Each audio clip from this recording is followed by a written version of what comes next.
Hi guys, this is Dale with the insurance.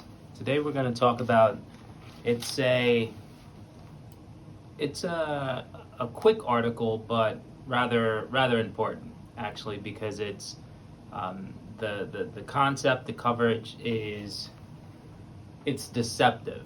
I don't think it's done purposely, but it is deceptive. The title of the article is, "Does homeowners insurance cover landscaping?" Right? So, um, not even dependent on the size of your home. Landscaping is just it's expensive, and it's labor intensive. It's almost like an art, right? Like you've gotta love it, because it's intense. But the deceptive part about it is that the answer is yes. Homeowners insurance does cover landscaping, right? It's actually tucked in personal property coverage, right? And you probably already know that personal property is typically covered at about 50 to 70% of your policy coverage, right? So the coverage you have for your structure.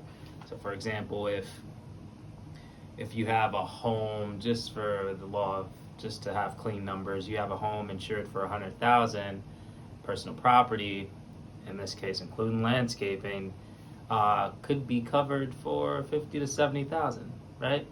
Which sounds fairly good, right?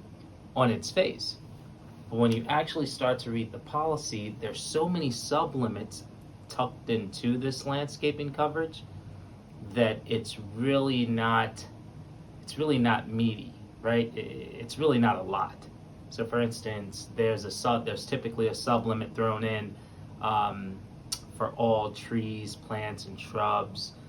That's 5% of your policy limit, right? So, in this case, that'd be 5,000 in our example. Then there's another sublimit that's oftentimes thrown into your policy, that's for any individual tree or any individual plant or shrub. The max amount they'll pay out is 500, right?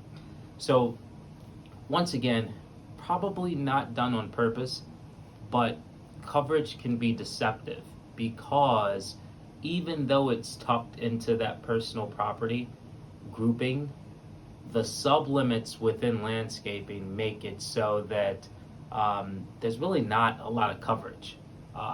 Obviously, if you have a large lot and a ton of trees and a ton of shrubs, then the max limit, 50 to 70% of your total policy limit, that can be great. But if you have a very expensive tree or a very expensive plant, it's not this type of coverage. The coverage within your homeowner's policy may not be the best route, right? So if you are kind of a landscaping artist, right, and you do have expensive plants, expensive shrubs, expensive trees, it's certainly best to go out and get a separate landscaping policy, just to have adequate coverage for each and every plant that's within your field, within your yard. Hopefully that's helpful. Thanks for stopping by. We'll talk to you next week.